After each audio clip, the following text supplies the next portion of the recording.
We'll get started. So first I want to, at least for me, I'm somewhat of a visual learner. I like to be able to see things, and since we can't open somebody up right here and split open their intestines and take a microscope and look at all these different microbes, I thought we could at least just have a diagram and kind of look at what the GI tract is, because that's where we're going to be spending a lot of our time today. So the GI tract is essentially one long tube. You can kind of see like starting here at the esophagus and then running all the way down to you know where. And so that's anything can really get in there. Well, not anything, but it's open. So and 75 to 80% of our immune system resides in our gut. So it's so imperative and so important that we're keeping our gut healthy, and so that way our immune system can be the most robust possible and help to keep us healthy. So whenever we're talking the gut microbiome, then there is a little bit of microbes that will survive or will live in the stomach. The stomach is a very acidic place, so not a lot can survive in there. So you won't find too. You will find a little bit in the small intestine, and the small intestine is that bunch of pink wiggly stuff in the middle of the yellow. The yellow is where we're going to be spending most of our time, and that's in the large intestine and the colon, and that kind of wraps around the small intestine there. To kind of explain a little bit, with human digestion, whenever we're digesting foods in that small intestine, that's where our human enzymes, or most of our human enzymes, are really going to do a lot of their work. So they're going to be helping to break down foods into smaller bits so we're able to digest and absorb. They'll help to kind of cleave certain nutrients from the foods. But the large intestine, the human role there is reabsorbing water, so that way we're bringing more water back into the blood, as well as electrolytes, so like sodium and potassium. But where the gut microbiome, where most of those bacteria reside, is in that large intestine, and they are the ones that do a lot of the digestion in there. So anything that our human bodies cannot digest in the small intestine will then go to the large intestine, and then that's whenever the gut microbiota will kind of feed on that, and they'll create stuff, which we're going to talk about here in a minute. I just want to kind of give you a little picture there of where we're talking about. And then also off to the right here, you can see this intestinal lining. And I think it's important just to show you this, because we're going to talk a little bit about how inflammation and things like that, and even if we're not feeding those gut microbes what they want, that they can kind of start munching on that lining, or if we're under a lot of stress, possibly the brain will send the signal to the gut, which we'll talk more about, and say, you know, maybe slow down on producing mucus or something like that. And those gut bacteria, they want the nutrients that are in those cell walls. And so if there's not a lot of mucus, then sometimes they can start munching more on that. And then that can cause holes in the intestinal lining, or gaps, or make it, you maybe have heard the word like permeability. And then that's whenever nutrients and other particles and things that aren't necessarily supposed to be in the blood can get in the blood. And then that's whenever we can start to see, you know, low-grade chronic inflammation and other disorders and things start to arise. So just to give you a little background. Okay, so what is the gut microbiome? Essentially, the gut microbiome is a collection of about 10 to 100 trillion different microbes living in our GI tract. So bacteria, fungi, viruses, also yeast is part of that. And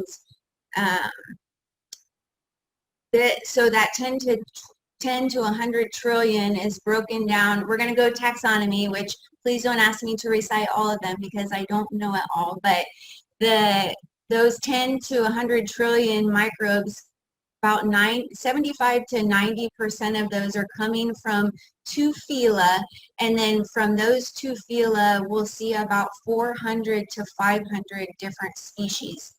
And one of the coolest things, I think, is So just think that's a ton of different microbes in our body. And if we were to compare the amount of cells that we have as a human to the amount of cells of the microbes that are living within us, we would be, or we are about 25% human. And if we go down to the gene level, so comparing human genes to bacterial or microbial genes, we're about 1% human. So that's how much these microbes make up, our bodies and really do dictate and cause certain things to happen. I also want to note, so we have a gut microbiome, but we also have a mouth microbiome. We have a microbiome on our skin, and then women, we have one in our vaginal canal. So there are other collections of these bacteria and viruses and fungi. But the gut microbiome has a lot of different jobs, but definitely whenever we're like talking about the gut, we can think about regulating processes within the digestive system. Those bacteria, they kind of, whenever they're eating those things that the small intestine can't process, then the metabolites or the products that they make from that are things like vitamins. So vitamin K is produced in the colon as well as, or in the gut, as well as different B vitamins. Also serotonin, one of our neurotransmitters that helps us to feel happy, about 75% of that is made in the gut, and these bacteria help with that. Same thing with dopamine. Also different hormones. So they do a lot of different things within our bodies, and we're going to, of course, talk more about that as we kind of go through the presentation, but just kind of want to give you an overview of what the gut microbiome is. Off to the right-hand side, you can see, and I mentioned a little bit on the last slide, you won't find as many different types of bacteria in the stomach just because it is a very rough environment for really anything to live, which is good if you think about it, because if, say, you were to ingest some sort of pathogenic bacteria, there may be a possibility that it wouldn't even make it to be, to get into your system, because the stomach would kill, the acidity of the stomach would maybe kill it off before it would even get there.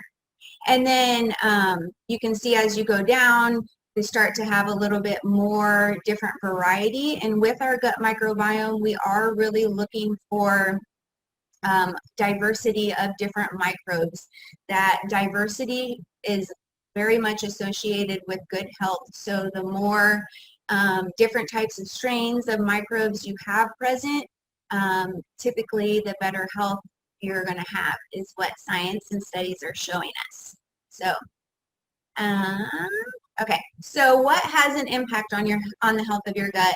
Of course, diet, which we're going to talk more about that in detail, but I just kind of want to touch on some of the other ones because there are other things that are going to impact the health of your gut. Pretty cool, the infant feeding method as well as birthing process. So a lot of research is supporting that those babies that are born through the vaginal canal relative to those who are born C-section have different gut microbiomes. Same thing with breastfed and bottle-fed babies. And if you think about, just kind of talking about the other microbiomes, how us ladies have one in our vaginal canal, that makes sense. So as the baby is passing through, it's thought that the baby then collects some of that microbiota and then it helps to establish the colonization of their gut. So life cycle stages is another one.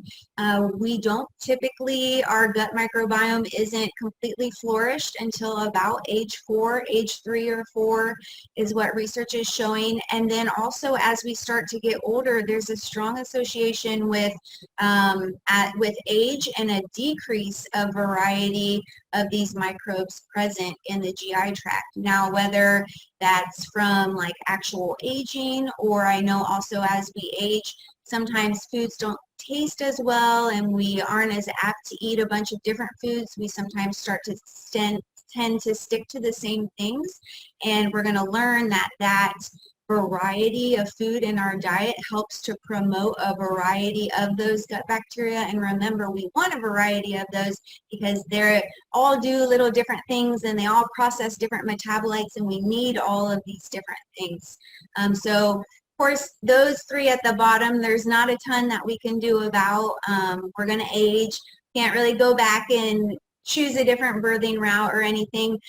Same thing with geography. It might be a little bit hard to just up and move, but research is definitely showing an association between certain demographics and areas, and then different colonization of bacteria. One cool study was comparing like some people who live in Africa to us over here in the United States, and just the difference of the gut microbiome and how they saw there were different bacteria that were needed to break down these resistant starch type foods that some of the individuals were eating in Africa. So there was a heavier colonization of that specific strain. So of course geography is going to play into that. Pharmaceuticals is a huge one, especially antibiotics.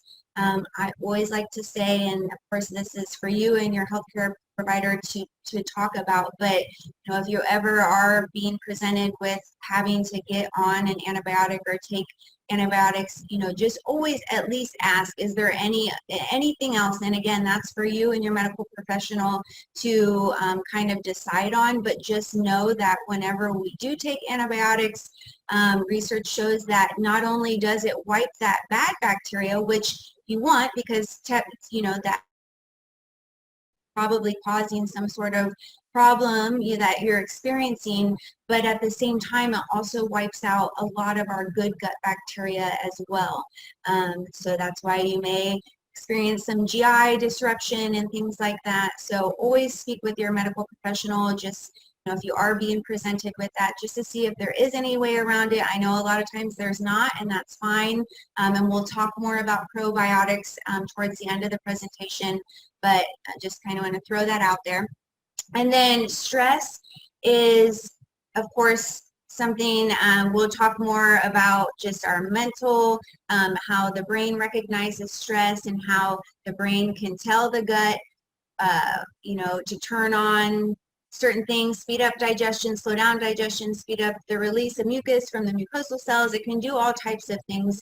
And if, you know, exercise is great for us, but even if we're over exercising and we're causing some low grade inflammation in the body, that can definitely contribute to the health of our gut as well. So definitely some other things that have impact. Sleep is one of them as well, which we'll talk about like towards the end, because if we're not getting proper sleep, we know that hormonal fluctuations take place, and we'll talk more about that. But there's definitely more than nutrition, but for now, we're going to stick to the nutrition piece. So how does your dietary pattern affect your gut microbiome? So this picture off to the left-hand side, you can see all of those different factors that we just talked about. You can see how diet is broken down into animal-based and plant-based.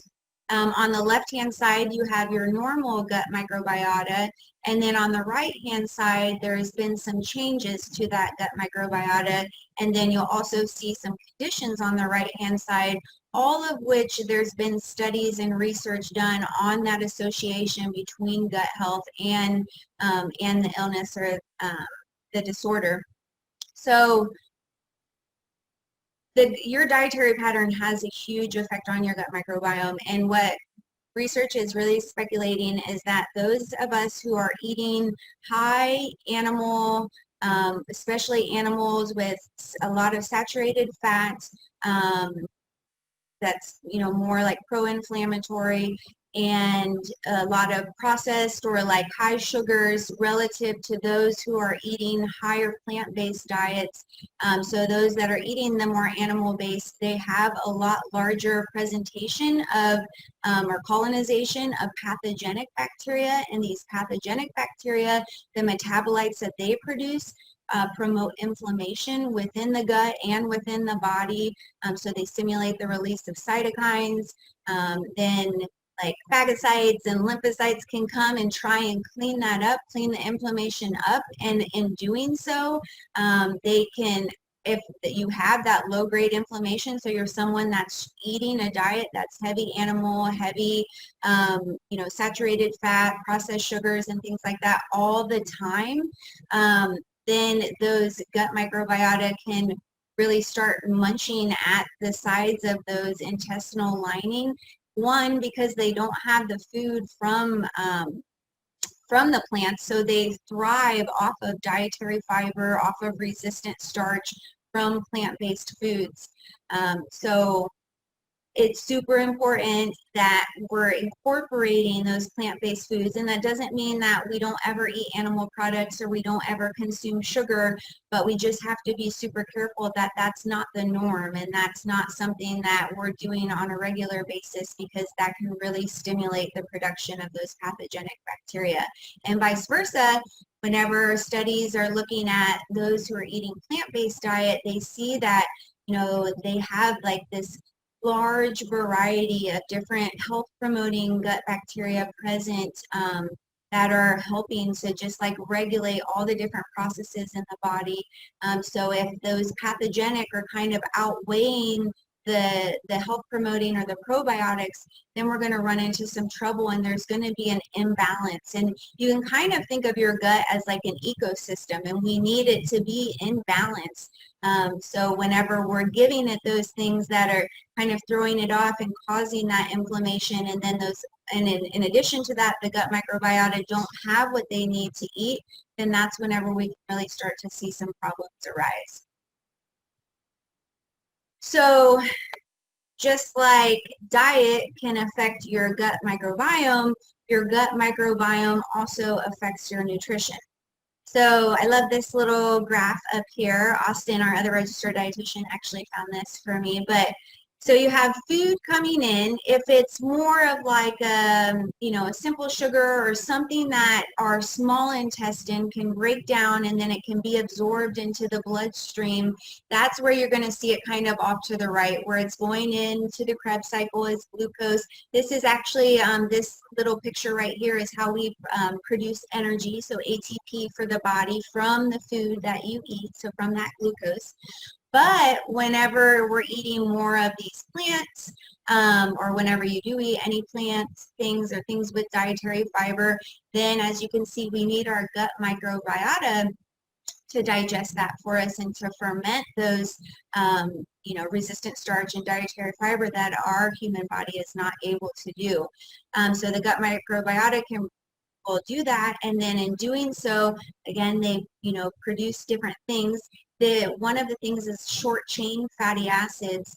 One in particular that gets a lot of spotlight in the research is butyrate, and it's actually been shown time and time again to decrease inflammation in the body. So whenever we're eating that dietary fiber, the gut microbiota are all excited, they have something to munch on, then it's kind of like they produce something from that food, and it's maybe these short chain fatty acids, maybe it's the vitamins, maybe it's enzymes, maybe it's neurotransmitters like dopamine and serotonin, but they're just doing all this work for us all the time, which is just so fascinating to me. So I hope you guys are finding this super fascinating too.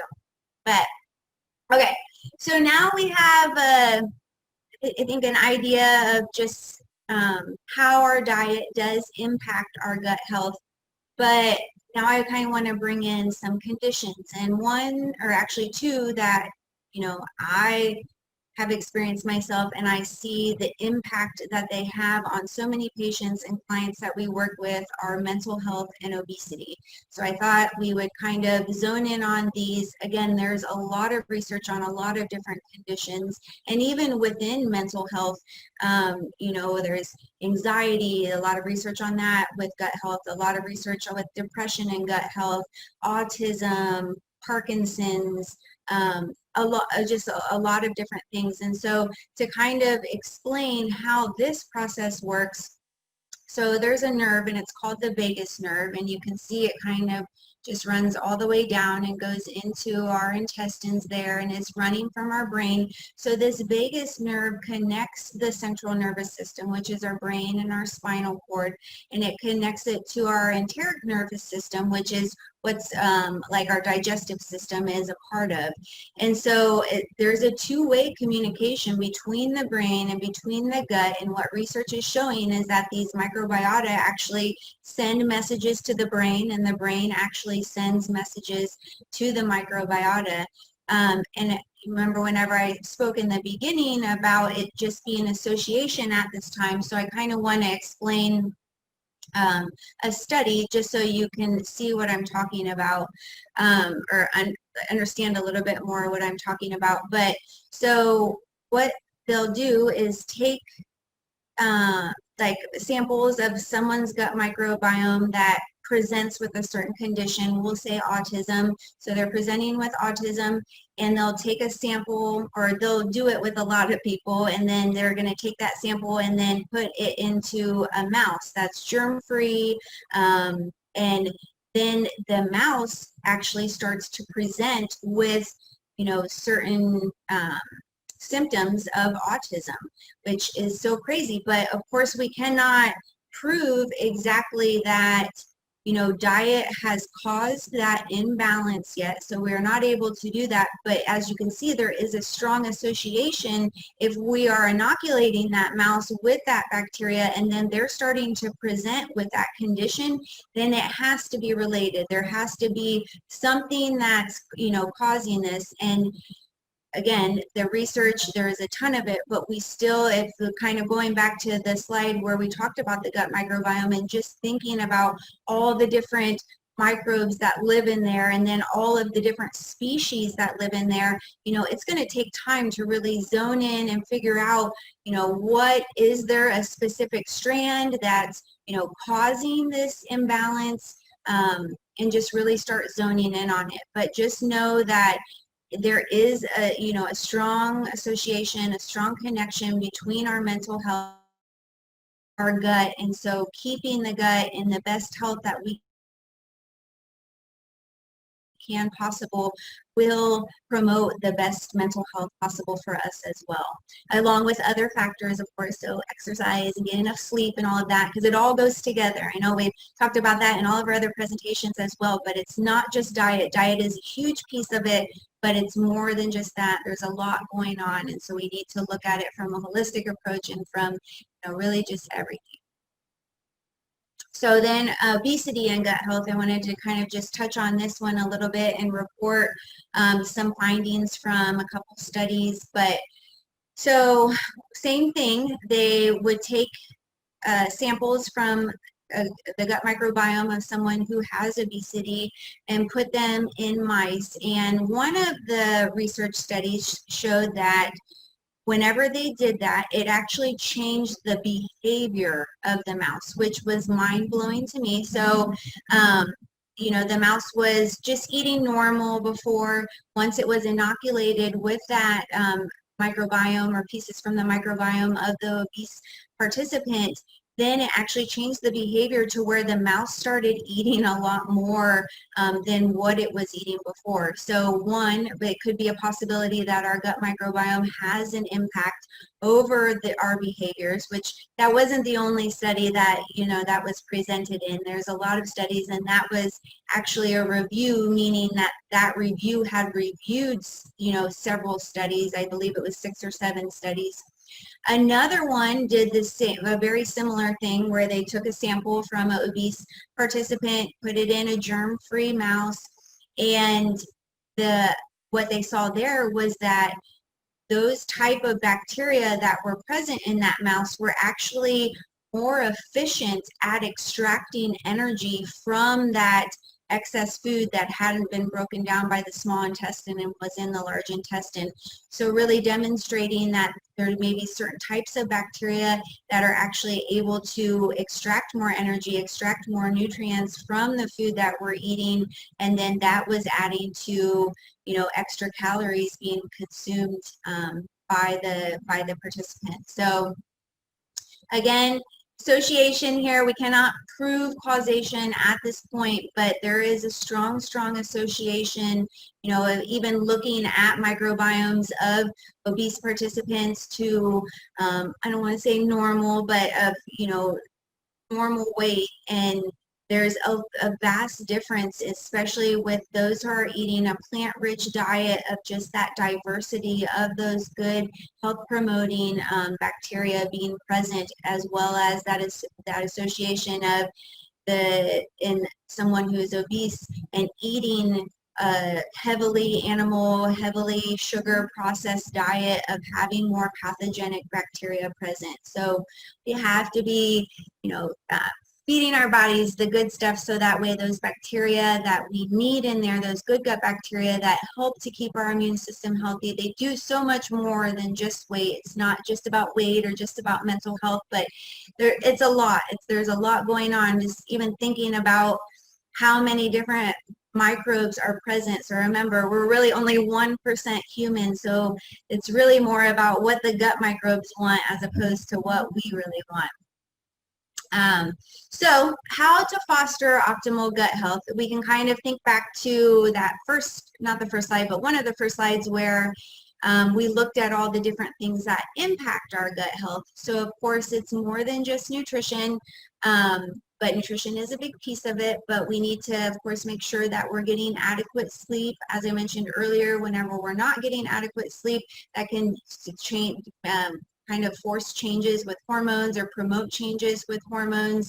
Sometimes whenever we experience that, we may start craving certain foods more often, more heavily sugar foods and things like that, and maybe not eating as many fruits and vegetables and whole grains. So then that may lead to an impact on the gut health, as well as increased stress levels. I know whenever we aren't sleeping well, and then, things that maybe wouldn't be as stressful to us seem extremely stressful. And so remember, there is that two-way communication between the brain and between the gut. And so if the brain is constantly sending these messages of stress, or if the actual physical stress from working out too much, and then that's causing low-grade inflammation in the body, and then that starts to promote like those phagocytes and lymphocytes coming to kind of clear up the inflammation. But whenever it's that chronic inflammation, they stick around for a while and they can really start to damage healthy tissue. Even though they're trying to do good and help you out, they can actually start harming you more too. So, sleep, managing stress, of course, prescription medication. So limiting that whenever possible and utilizing lifestyle approach whenever possible to manage health conditions, because it is possible. And please always work with a registered dietitian if that's something you're going after. And then, of course, nutrition is a huge one, and there were other ones. Some of the ones, of course, we cannot really control that much, but let's talk a little bit more about the nutrition side of it. So any of you who are with us tonight that are doing the Sleep to Slender program, that pyramid off to the right-hand side probably looks pretty familiar to you. Your food list has a ton of these foods on here, and so whenever we're talking diet, the number one recommendation is, whenever we're talking about gut health, is to choose an anti-inflammatory diet. So, on the left-hand side of this diagram and then this food pyramid, those are very similar. And then the ones on the right are more kind of pro-inflammatory foods.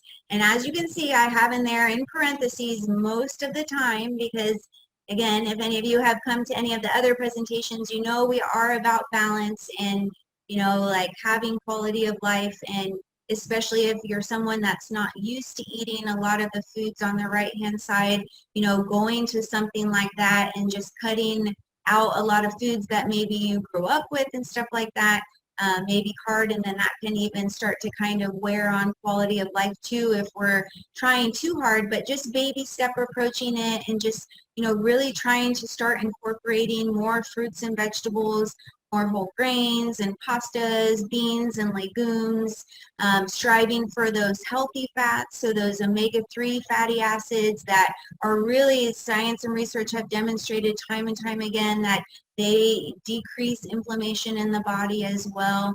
And you guys can kind of see as it goes up all the different things of just herbs and spices. But again, that doesn't mean that that's always the food that we eat. But just note, if you are someone that has been eating a very high pro-inflammatory diet for an extended period of time, it's going to take some time to kind of recolonize that good gut bacteria. And, for you, it may be a little bit more crucial that you really are sticking to a more regimented anti-inflammatory diet, especially at the beginning. If you're somebody that already does incorporate a lot of fruits and vegetables, and has an established nice balance and variety, diversity of that gut bacteria, for you having, some fries or a donut here or there, there's not going to be that much of an impact. Although research does demonstrate that we can see a change in that microbiota with diet changes within 24 hours. So that's not to say that there won't be any changes. You probably even notice, sometimes if you eat something that you don't normally eat, and then you may have a little bit of GI distress or change in your bowel movements or things like that, and that's your gut microbiota at work there and sending messages with the brain and all of that. So important that we really are reaching for an anti-inflammatory diet most of the time. So now we're at probiotics, and of course we can't have a discussion on gut health without talking probiotics, and there's actually still quite a bit of controversy in this area, especially whenever we're talking about over-the-counter probiotics. And I think the big reasons for this is, one, because there's so many different types of probiotics, and maybe there's 6 different major strains out there available to be purchased, but how do you really know that that's the strain that you need? While research typically doesn't demonstrate, any true negative effects of taking probiotics, even if maybe you don't really need them, there's, still be careful, especially if you are someone that does have any health conditions, to definitely consult your medical professional or registered dietitian prior to starting something like that. So there's that. So you don't really know what strain you might need. There's also the theory of, well, how do you even really know if the probiotic is going to get to your gut, because it has to pass through the stomach first, and we know the stomach kills so much.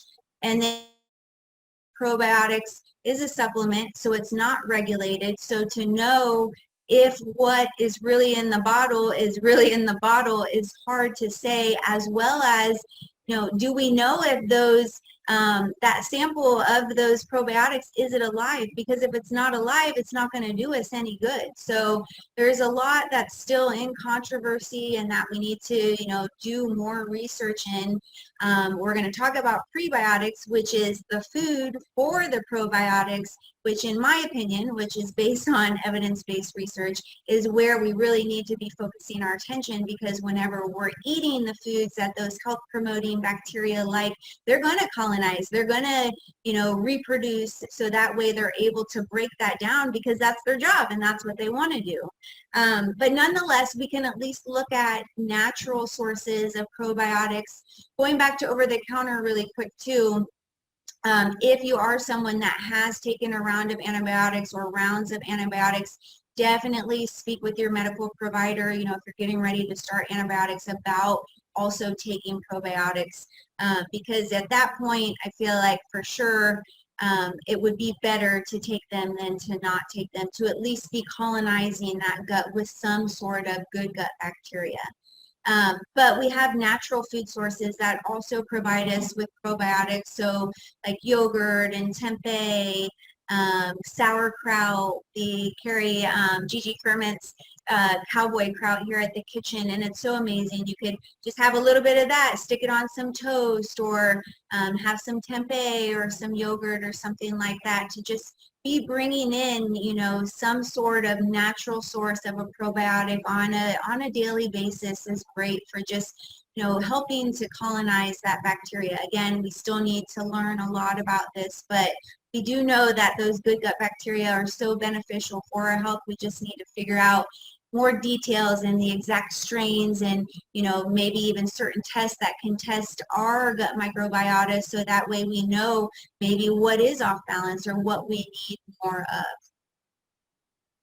So prebiotics, like I mentioned, that's the food for the probiotics. So the probiotics are the actual bacteria themselves, and the prebiotics are the food that they munch on. So that's dietary fiber and resistant starches. These are some examples here, but again, going back to that pyramid, that anti-inflammatory pyramid, we can just think fruits and vegetables, nuts, grains, seeds, things like that, all things that have dietary fiber. The gut microbiome is just going to go crazy with happiness whenever you're feeding it that. It's going to diversify, colonize, going to be very happy with you bringing that dietary fiber in on a daily basis. So I know if some of you have been to some of our past presentations, we've talked about dietary fiber in both of them. I honestly believe it's one of the most important nutrients out there, and I can't wait for more and more research to just come out in this area, because I think it's going to change the world and change a lot of people's lives for the better, and just really helping to promote health. One last slide. These are symbiotic food combinations, and symbiotic just means it's a combination of both probiotic and prebiotic. So I love efficiency, and so this is efficiency at its finest, right? Like combining the probiotic and the prebiotic in a snack. You get it in, and that's maybe not the only snack that you have that has the prebiotics in it for the day, but even just getting at least one snack in a day that has some sort of probiotic. And then of course, always striving for a lot of fresh fruits and vegetables and whole foods and whole grains on a regular basis, accompanying each meal and each snack when possible. But of course, always kind of working at your own pace to get there, because we're all starting out in different places. And of course, we're always here if you need any help in those areas of kind of getting to your destination. But questions, and I love this little picture. I hope you guys like it. You can see the little bacteria and the nuts and the grains and the fruits and the veggies. You see the colonization and the diversification of all those bacteria. And then you see the little guy all by himself with his pizza. Pizza is not evil, it's not bad, but just doesn't promote as much colonization and diversification of those gut microbes. So that's all I have. Thank you, Rachel.